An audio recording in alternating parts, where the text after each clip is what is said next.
Hello everyone. Welcome to this session on osteology of upper limb. In this session, we'll be learning about the bone which is humerus. Humerus, as we all know, it is the bone of the arm region. Arm is the region between the shoulder and the elbow. Okay, so whatever part is there in between the shoulder and the elbow, that region is referred to as arm. Arm is also referred to as brachium in anatomy. Arm is also referred to as brachium. This is important because there are many structures in the arm which are related with this word brachium. For example, biceps brachii, the coracobrachialis muscle, the brachial artery. So there are many structures with the word brachium. Okay, the word brachium, it is a Greek word which means arm. Okay, and humerus is the bone of the arm. Okay, with this basic knowledge, let's begin our discussion on the humerus. So humerus bone will be learning under following headings. First, we'll see which type of bone is it. Then we'll see how to determine the side of the humerus. Then parts, there are three parts of the humerus, upper end, shaft, and the lower end. We'll cover all those. Then various attachments of the humerus, muscle attachments, as well as the attachments of the ligaments. Then nerves related to the humerus, joints formed by the humerus, and lastly the applied anatomy related to it. Okay, so let's begin with the first heading. Type of the bone. Which type of bone is humerus? Humerus is an example of a typical long bone. It is an example of a typical long bone. So every typical long bone has got two ends and an intervening shaft in between. So humerus has got parts. This part of the humerus, this is the upper end of the humerus. Then this is the shaft of the humerus. And here this part is the lower end of the humerus. So humerus, it is an example of a typical long bone having three components. One is the upper end, then the shaft, and the lower end of the humerus. Okay. Then for side determination, as I have already described in previous sessions, how to determine side by justifying in three dimensions. So let's try to justify in three dimensions. Okay. So this humerus, as we can see, this is the humerus of the right side. To give orientation, there is the superior aspect, inferior aspect, medial, and lateral. So this is the right humerus. So to justify why this is the right humerus, which points we have to say. This part of the humerus, this is the head of the humerus. Head of the humerus is facing superiorly, and the head of the humerus is facing medially. Okay. Head of the humerus is superior as well as head of the humerus is facing medially. So with the head of the humerus, we can cover these two dimensions. Head of the humerus is superior and the head of the humerus is facing medially. So this is how we can cover these two dimensions by saying this statement. And for the third dimension, anterior and posterior, for humerus, the best point to say for anterior and posterior is this. Here we can see there's a depression here on the posterior aspect of the humerus. This is the olecranon fossa. Olecranon fossa. Olecranon fossa should be on the posterior aspect. So here this is the right humerus viewed from the posterior aspect. This is the medial aspect, lateral, superior, and inferior. So when we see the lower end of the humerus on the posterior aspect, there is a depression which is referred to as olecranon fossa. So when we hold the humerus in anatomical position, the olecranon fossa should be on the posterior aspect. Okay. There is one more point which we can say for anterior and posterior. Here we can see this projection. This is the lesser tubercle of the humerus. The lesser tubercle of the humerus should be facing on the anterior aspect. Okay. Either we can say this point or this point is the best one which we can say. Olecranon fossa is on the posterior aspect. That's how we can determine this is the bone of that particular side. So we have covered type and the side determination of the humerus. Let's move on to the next heading. Now let's describe the various parts of the humerus in details. So here we can see the upper end of the right humerus viewed from the anterior aspect. Let's try to identify its parts.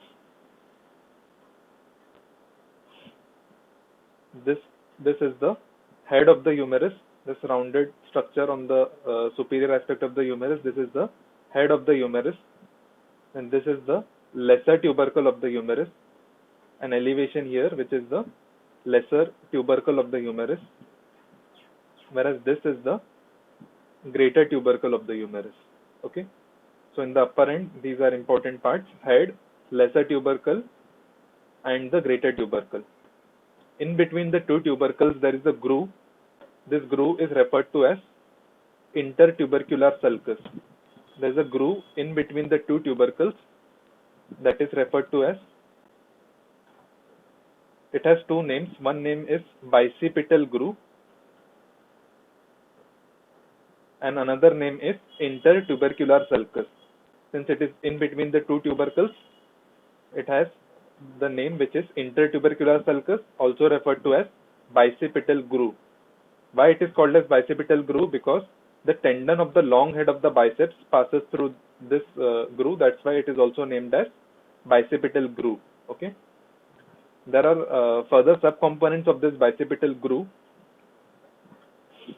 This margin, this is referred to as the lateral lip of the bicipital groove. This margin is referred to as the medial lip of the bicipital groove, and whatever region is there in between, that's the floor of the bicipital groove. Okay. So three components of the bicipital groove or the intertubercular sulcus are: one is the lateral lip, then one is the medial lip, and in between them the space which is there, that is referred to as the floor. Okay. So three components of the bicipital groove are these. Now let's talk about the necks of the humerus. There is a line here which separates the upper end of the humerus from the shaft of the humerus. This line is referred to as the surgical neck of the humerus. Which line is this? This is the surgical neck of the humerus. Surgical neck of the humerus. Okay. It's a line which separates the upper end of the humerus from the shaft of the humerus. Whereas there is a line here which separates the head of the humerus from the rest of the upper end. Okay. Listen carefully. It separates the head of the humerus from the rest of the upper end. This line is referred to as the anatomical neck of the humerus. Anatomical neck. Okay. What do we understand by rest of the upper end? This lesser tubercle, greater tubercle, the intertubercular sulcus, all these components are included in rest of the upper end. So that's how definition of this anatomical neck is. It's a line which separates head from the rest of the upper end. This is the anatomical neck of the humerus. Okay. So these were the various components in the upper end of the humerus. Let's move on to the shaft of the humerus. So here we can see this region is the shaft of the humerus. Shaft of the humerus in gross anatomy, if we see, the upper half of the shaft of the humerus is circular, or we can say it is cylindrical. It doesn't have characteristic borders and surfaces in the upper half, whereas when we see the lower half of the humerus in a cross section, if we see, the shaft of the humerus is triangular. Okay. The lower half of the humerus, it has got three borders and three surfaces. Three borders and three surfaces.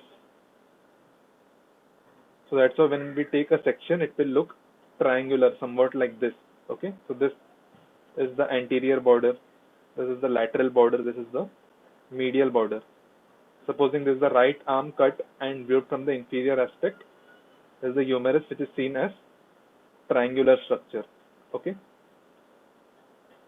So the border which is on the anterior aspect, that will be referred to as the anterior border, and this border will be called as the medial border, and this border will be called as the lateral border.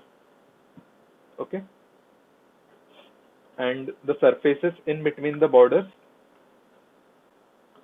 between anterior border and medial border, the surface which is there, that is referred to as the anteromedial surface. The surface is anteromedial surface, whereas this surface here between anterior border and lateral border, this surface is anterolateral surface.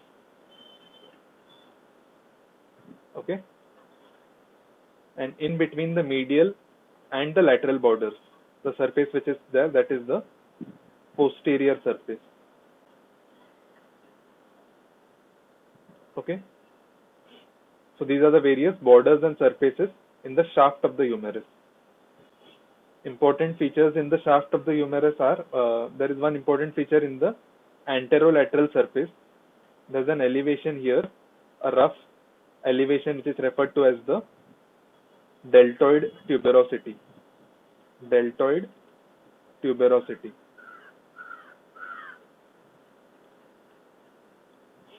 And then along the posterior aspect of the shaft of the humerus, there is a groove which will be seen. Since it is on the posterior aspect, I am showing it in dotted lines. It is on the posterior aspect. The groove is referred to as the radial groove. Okay, radial groove is present on the posterior aspect of the shaft of the humerus. Okay, these are the two important features in the shaft of the humerus. Okay, now let's move on to the lower end of the humerus. So here we can see lower end of the right humerus. This image we are viewing it from the anterior aspect, and this image we are viewing it from the posterior aspect. Let's give orientation to the image. This is the medial aspect, lateral, superior and inferior. Okay,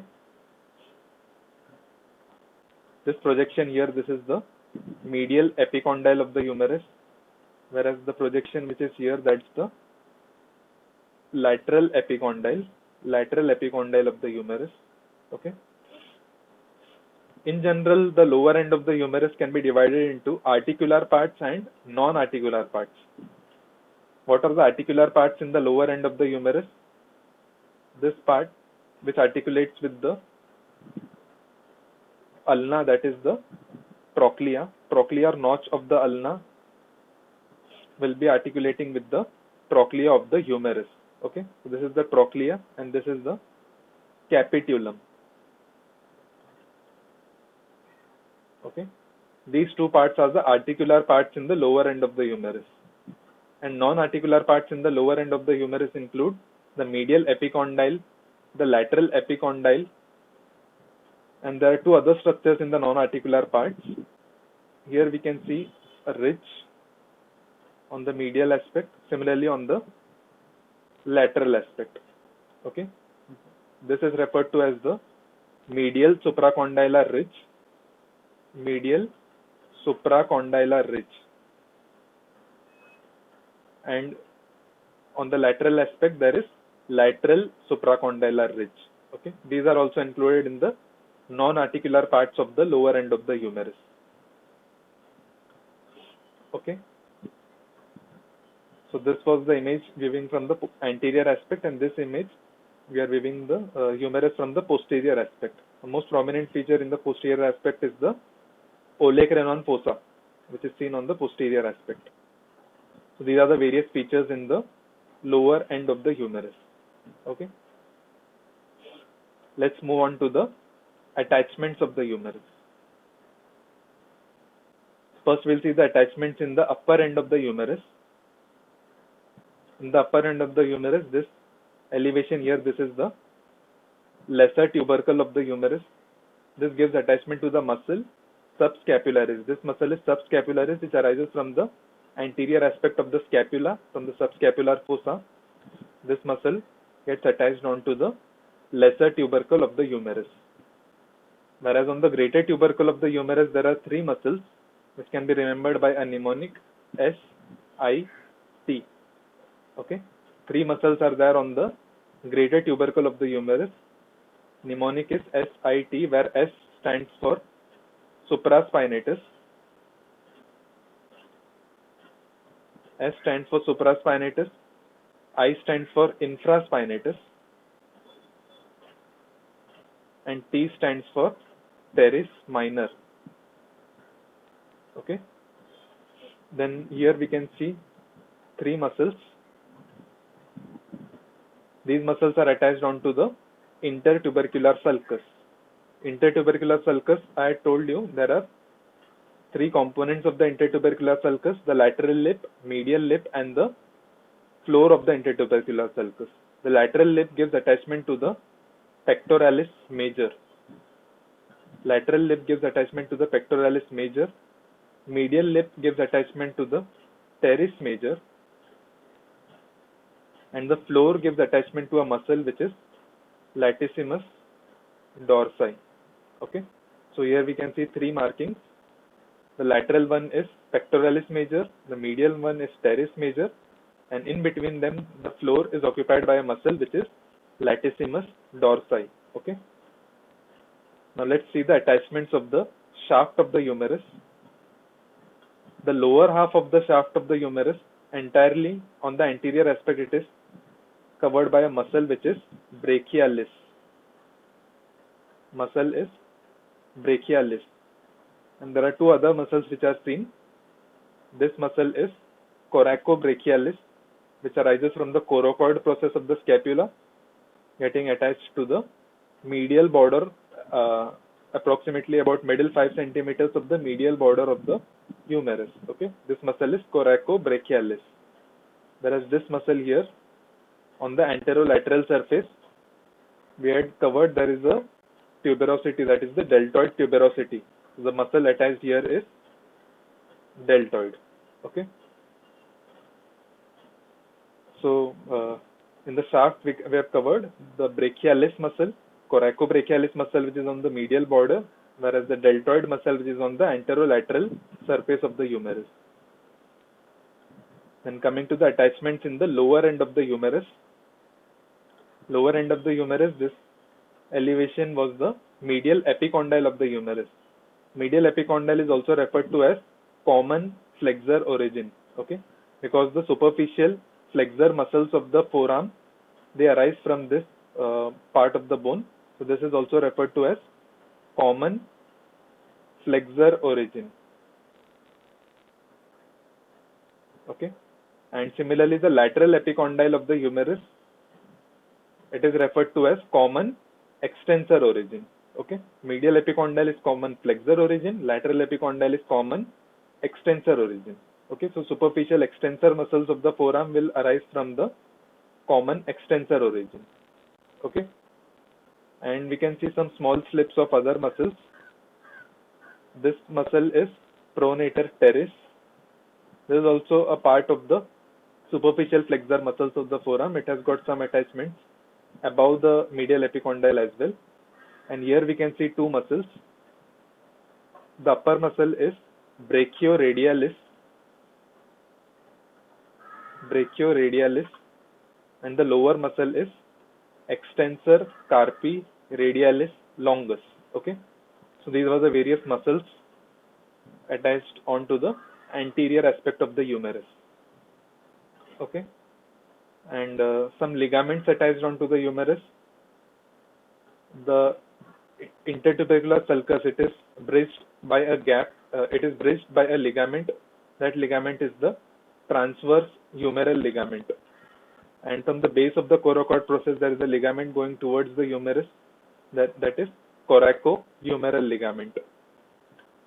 And the upper end of the humerus articulates with the scapula to form the shoulder joint. So there will be the capsular ligament of the shoulder joint as well. Okay.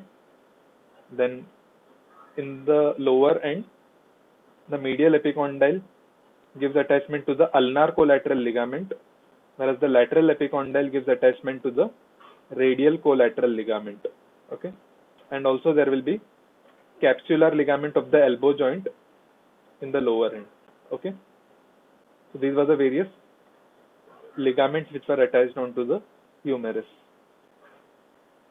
Muscle attachments on the posterior aspect are left. We'll cover that as well.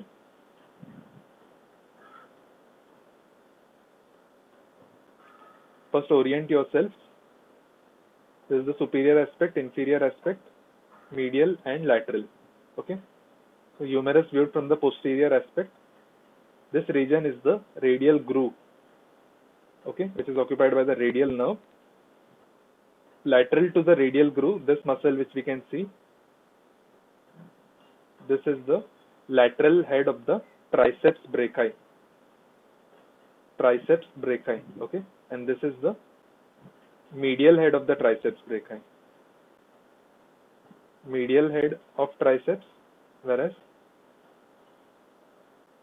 lateral head of triceps is lateral to this radial groove. Okay, and there's a small slip of muscle which is seen on the posterior aspect of the lateral epicondyle. This muscle is anconeus.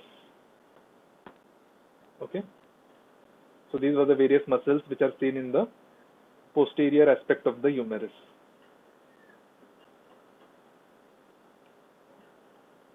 Let's move on to the next topic, that is the nerves related to the humerus.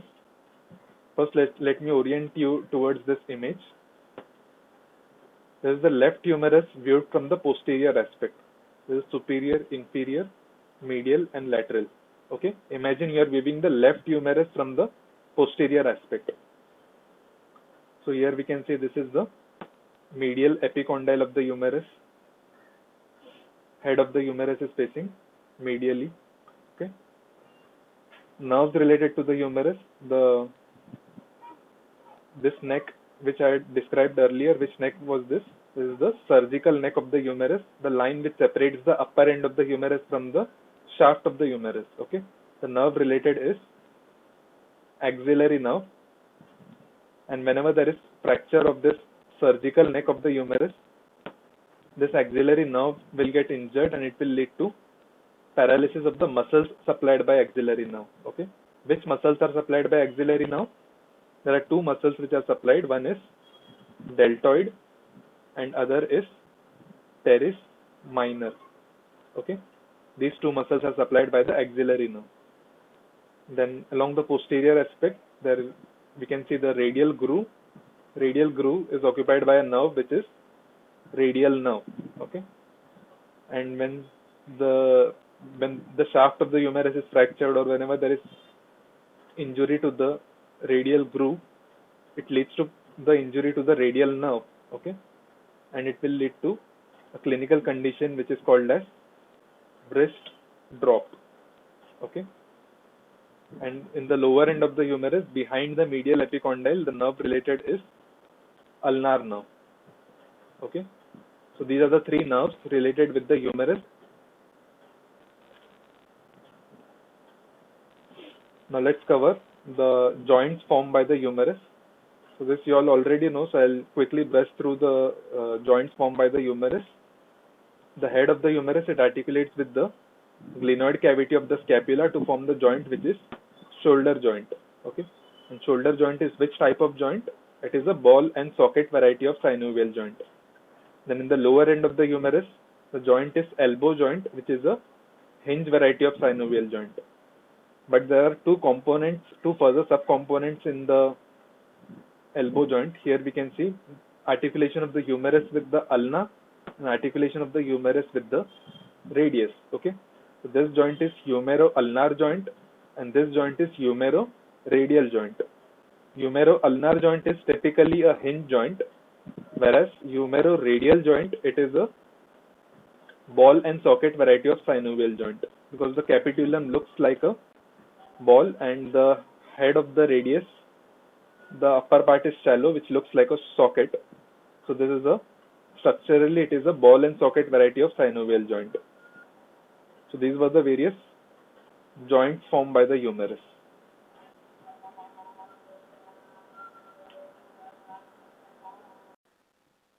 So now let's talk about the applied anatomy related to the humerus.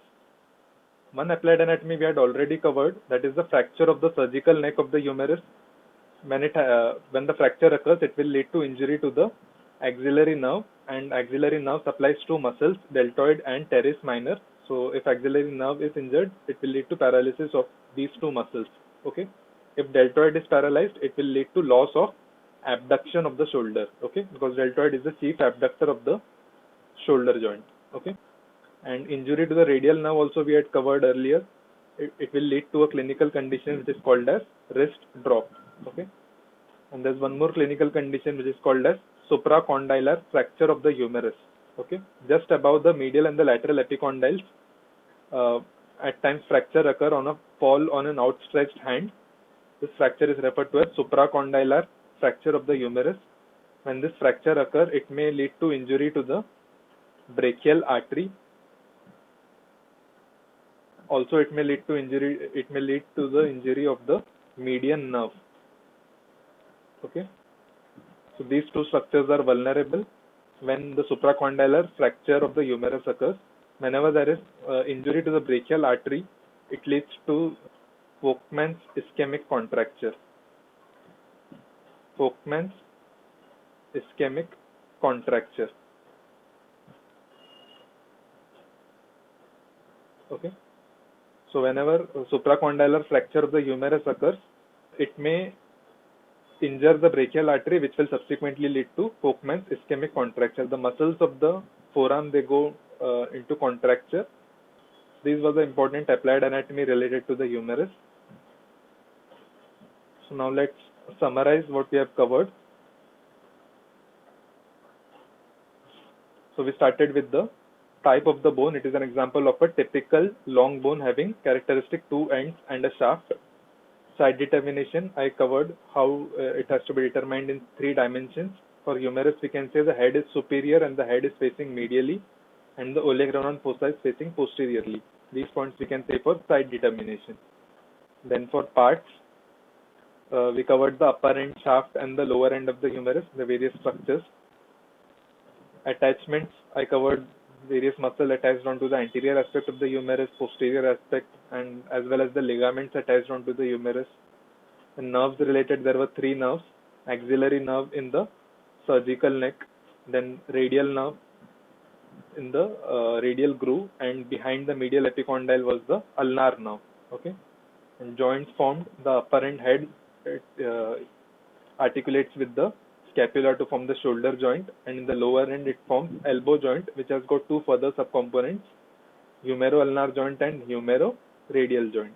Okay, and in applied anatomy, we learned 3 things. One is the fracture of the surgical neck of the humerus, then injury to the radial nerve in the radial groove, and supracondylar fracture of the humerus. Okay, so these things were covered in applied anatomy. So this was all about the humerus.